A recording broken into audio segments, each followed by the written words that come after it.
नाचणीच्या पिठाचे दह्यामध्ये शिरवाले. सामग्री 1 कप पाणी, थोडा जास्त, चवीपुरता मीठ, 1 चमचा तेल, पाण्याला उकळी येऊन द्यायची आहे. 1 कप पीठ, नाचणीचं पीठ चांगला शिजवून घ्यायचं आहे. फर्स्ट ब्लॉगमध्ये मी तांदळाच्या पिठाचे शिरवाले बनवलेले आहेत. उकळत्या पाण्यामध्ये पीठ टाकताना थोडा थोडा करून शिजवून घ्यायचं आहे. नाचणीचं पीठ जर मळताना चिपचिप लागत असेल तर हाताला थोडा तेल लावून मळून घ्या. स्टीमिंगसाठी पाणी उकळत ठेवायचं आहे. कोणताही साचा घ्या, बारीक घ्या नाही तर मोठा घ्या. मी बारीक घेणार आहे. भांड्याला ऑइल ग्रीस करून त्याने शेवया पाडताना भांड्याला चिपकणार नाही. तुम्ही काहीही घ्या, डिश घ्या नाही तर काहीही, त्याला ऑइल ग्रीस करून घ्यायचं आहे.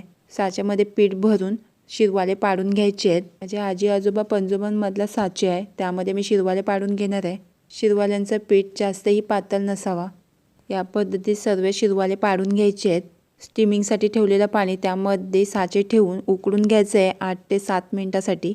जास्तही स्टीमिंग करत ठेवायचं नाही. ऑइल ग्रीस केल्याने हलक्या हाताने पटापट शिरवाले निघतात. तुम्ही नारळाच्या दुधामध्येही शिरवाले खाऊ शकता. जेवढी तुमच्या घरामध्ये माणसांची क्वांटिटी असेल त्याप्रमाणे दही घ्या. दही घेताना आंबट घ्यायचं नाही. दही फेटून घ्यायचं आहे. गूळ किसून लवकर मेल्ट होतो. गोड आवडीप्रमाणे. गूळ एकसारखा मिक्स करून घ्यायचा आहे दह्यामध्ये. वेलची पावडर. मी नारळाच्या दुधाच्या ऐवजी दही वापरलेलं आहे. थोडा पाणी, खूप दही जाड असल्यामुळे. फर्स्ट ब्लॉगमध्ये नारळाच्या दुधामधले शिरवाले बनवलेले आहेत. खायला बनवायला विसरू नका. लाईक, शेअर, सबस्क्राईब, कमेंट्स करायला विसरू नका.